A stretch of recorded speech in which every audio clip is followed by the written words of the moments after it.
CBN Saúde e Bem-Estar, 8h08, terça-feira, início de semana ainda, Salvador ensolarada. Bom dia, Diogo Andrade. Bom dia, Rafael. Bom dia, mais uma vez, todos os amigos e ouvintes aí do Saúde e Bem-Estar. Legal. Hoje, Diogo, a gente tem um tema bem pertinente e certamente, né, importantíssimo, né, Rafael? Abraça todo mundo. Todo mundo Verdade. Já teve tem um caso parecido, né? O tema é corticoides e antibióticos. Você sabe traduzir o que é isso? Rapaz, acho melhor de passar mesmo para o nosso convidado. Acho que ele vai esclarecer melhor, vai pontuar. O que eu acho é que, na minha concepção, está tendo uma banalização e uso exacerbado e indiscriminado desses medicamentos. E ele, acho que vai poder estar falando um pouco melhor e orientando como é que deve ser feito isso. E se deve ser feito isso. Exatamente, mas uma tradução bem simples aqui, é aquele remedinho que você toma para gripe, né? Para febre, para coisas pequenas ou até coisas maiores, mas quem melhor fala sobre isso é o nosso entrevistado de hoje, o pneumologista César Machado. Vou dar meu bom dia para ele aqui. Bom dia, César. Bom dia, prazer Rafael. tê-lo aqui conosco. Bom dia, Rafael. Bom dia a todos. Tema muito em voga, principalmente, né? E do desconhecimento da população de modo geral, não é, César? Principalmente o uso indiscriminado do antibiótico e do corticoide. Na verdade, o antibiótico e o corticoide são duas medicações muito importantes, muito úteis na prática médica, que usado no momento certo, na dose certa e sob uma orientação correta, são ferramentas que são úteis. Por outro lado, se você não tem essa orientação, não sabe como usar essa ferramenta, ela pode ser nociva à própria saúde.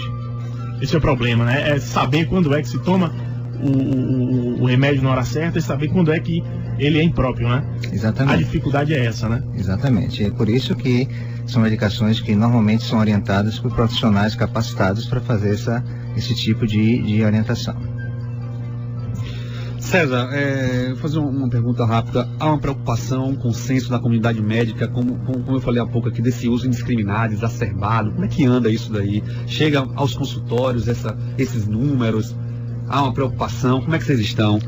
Olha, em relação ao antibiótico, isso melhorou bastante, né? Existe uma preocupação, existia já há alguns anos atrás, uma preocupação muito grande com o crescimento de bactérias resistentes. E isso ocorreu principalmente pelo uso indiscriminado do antibiótico. E ocorreu aqui como ocorreu em qualquer lugar do mundo. E há cerca de 5 ou 6 anos atrás, existia um movimento mais forte em relação ao governo no controle de antibióticos, e as farmácias passaram a liberar antibiótico apenas sobre prescrição médica. Isso, na verdade, ajudou bastante. Houve uma melhora muito importante nesse uso ambulatorial, digamos assim, que é o uso na comunidade, fora dos ambientes de hospital, em relação ao uso indiscriminado do antibiótico, mas ainda existe um conceito de que o antibiótico é a resposta para tudo. Já o anti-inflamatório, a gente não tem um controle muito específico, e o consenso é que existe um uso assim mais indiscriminado do corticoide, e na verdade é uma droga potente, com muitas utilidades, mas também cheio de efeitos colaterais. Beleza. 8h11, vamos saber agora, Diogo e César, cidade de Salvador, agora esse horário é complicadíssima em relação ao trânsito, a gente vai saber mais informações agora, 8h12. A gente já tem um problema, a bactéria hoje resiste à medicação, né? Doutor César, a curto prazo, a sensação de bem-estar, assim que você toma a medicação, pode ser, você pode ter o seu problema aliviado, mas a longo prazo, a gente está ouvindo a matéria aí, os problemas são inúmeros, né? Eu estava ouvindo a entrevista aqui e me lembrei de alguns detalhes, um pouco da história do antibiótico. Na verdade, o primeiro antibiótico, ele foi isolado em 1928, mais ou menos. E a partir daí ele foi esquecido, até que em 1940 a penicilina foi usada comercialmente com fins de tratar a infecção. Quem não se lembra da Benzetacil, do Tetrex, eram antibióticos que eram úteis e que funcionavam. E por que essas medicações não funcionam mais? A indústria farmacêutica, obviamente, tenta impulsionar a medicação milagrosa, aquele antibiótico que funciona para tudo, e à medida que você avança na geração do antibiótico, as bactérias também avançam na resistência, elas ficam mais fortes, mais inteligentes, e aqueles antibióticos que a gente usava lá no passado, como esses que eu citei, já não funcionam mais. E aí é sempre uma guerra entre você descobrir um antibiótico que seja mais eficaz e as bactérias ficando mais resistentes. E aí é o que se vê, o índice de bactérias resistentes nos meios hospitalares é muito alto, existem bactérias resistentes na comunidade, bactérias que você adquire na própria comunidade sem necessariamente passar por um ambiente hospitalar. E isso, na verdade, é fruto do uso, a principal causa é o uso não criterioso, digamos assim, do antibiótico. A automedicação, né? A gente acaba tendo direto, a gente acabou de ouvir na entrevista do ele aí, essa automedicação, um isso acaba um vício, né? Acabam se viciando nessa medicação. Absurdo, eu não tenho mais plano de saúde, eu vou utilizando a minha posologia que eu utilizei de 2 anos atrás, imagine, né? Eu achei isso interessante porque se você for olhar, até uma simples aspirina, um simples Tylenol, ele pode ter um efeito grave no organismo e até mesmo matar. E aí o corticoide. O corticoide é uma droga excelente, uma droga que tem, quando ela é indicada apropriadamente, ela tem um efeito fantástico, ela salva milhões de vidas mundo afora. A gente usar, como a entrevista do rapaz que citou que tão logo ele começa com os sinais de infecção, ele usa o corticoide.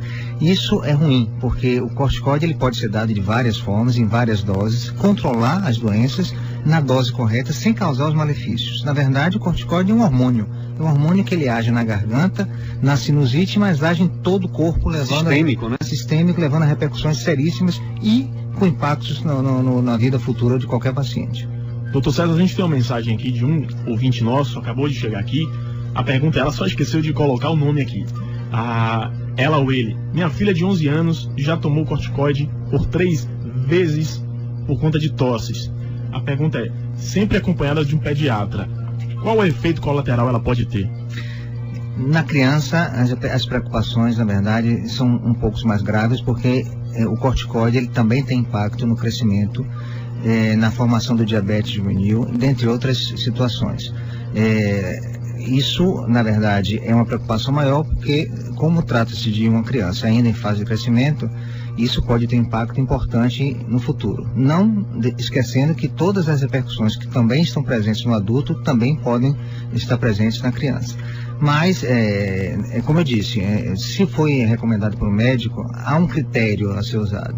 Não necessariamente significa que a gente não deve usar essa ferramenta. Essa ferramenta deve usar com determinado critério, com orientação. Eu quero crer que a pediatra, no momento que faz uma decisão como essa, ela tem um embasamento para que ela tome tal decisão. Muito bem, 8h22, a gente tem daqui a pouco, 8h30, o CBN Notícias com Gabriela Braga e Paulo César.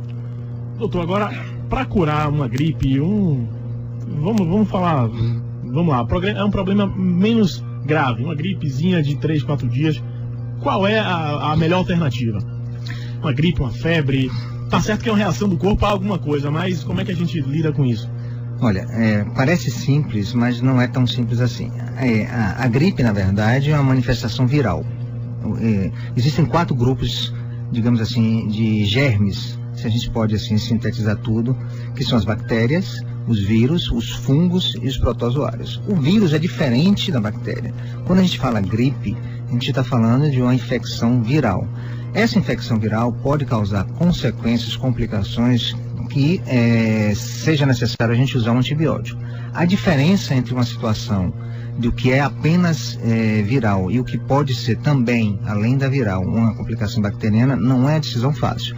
Mas o antibiótico ele só está indicado quando existe uma certeza ou indícios fortes de que existe alguma infecção bacteriana.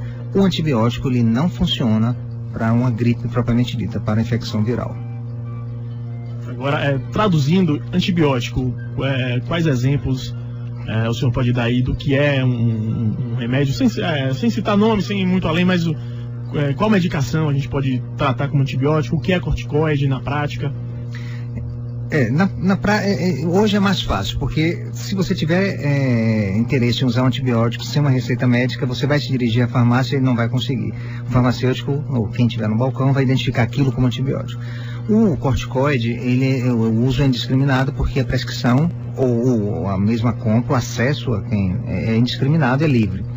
Existem vários antibióticos. Os mais potentes normalmente são restritos ao uso hospitalar, são medicações venosas. E os antibióticos orais existem dezenas de vários grupos farmacológicos diferentes, com ações diferentes. Eu acho que essa aí é a mensagem mais importante. Doutor, a medicação para quem tem um problema de asma, ela se enquadra com o que? É um corticoide? Qual é a classificação dela? A asma, na verdade... Broncoespasmo, essas coisas. Isso. A asma, na verdade, é uma doença inflamatória. Assim como é a rinite. Na verdade, a gente está falando da inflamação em extremos diferentes. No extremo mais, digamos assim, superior, o nariz, né, as vias aéreas superiores, você tem a rinite, você pode ter a faringite, e mais profundo, dentro da caixa torácica, você tem os pulmões com a manifestação da asma. Ambas são doenças com reação inflamatórias e, portanto, o tratamento é feito com o uso de anti-inflamatórios. A diferença é que a boa parte desses pacientes, eles são controlados com corticoide que a gente chama tópico, que é o corticoide que você usa no nariz, aquelas bombinhas, e as bombinhas do pulmão, que são corticoides inalatórios. Qual é a diferença desse corticoide para o corticoide usado, muitas vezes via oral, como na forma de comprimidos, e em pacientes hospitalizados na forma venosa? A diferença está na dose. A gente usa a medicação tópica, que é a bombinha, ela age numa dose menor aonde a gente quer que ela haja. Isso, a grande vantagem é que você vai conseguir ter um controle da doença livre dos efeitos colaterais. Não necessariamente significa dizer que esses pacientes não devem usar corticoide oral. Muitos dos meus pacientes com asma, eles internam no hospital e a gente também, além do corticoide tópico e inalatório, a gente também usa os comprimidos e o corticoide venoso. Perfeito, perfeito. Última pergunta aqui, doutor César, do nosso ouvinte Haroldo. Ele pergunta rapidamente quais são os efeitos colaterais mais graves. Em relação ao corticoide e antibiótico? Os dois. Bom, em relação ao corticoide, o doutor Alessandro falou, me descreveu bem. A gente tem uma gama de efeitos colaterais. O que a gente vê mais comumente é ganho de peso, e um ganho de peso numa distribuição de gordura de uma forma atípica, não é uma distribuição normal da pessoa que ganha obesidade normal, hipertensão, diabetes, alteração de todo o sistema hormonal, do sistema do sono, da ovulação na mulher, enfim. E do antibiótico, que você tem de mais grave é a resistência da bactéria. No momento que você usa um antibiótico indiscriminadamente, e você precisa dele para uma situação específica, seja uma pneumonia, uma sinusite, uma faringite, a gente vai ter que usar um antibiótico mais potente para tentar ver se a gente controla a infecção. E muitas vezes a gente não controla, não é raro, eu diria até comum, pacientes internar em hospital com infecções aparentemente simples, mas de difícil controle. Necessitamos usar antibióticos venosos por 10, 14 ou às vezes muito mais dias. 8h30. Doutor César, vai agradecer aqui sua presença, certamente esclareceu algumas boas informações para a gente. Com certeza, foi importantíssimo nessa mensagem. Né, Diogo, sai daqui mais esclarecido. De conscientização, né, de ter cuidado dessa automedicação, o perigo que isso pode desencadear. Com certeza. Muito obrigado, agradecer você pela presença. Obrigado a todos, obrigado aos ouvintes. Diogo.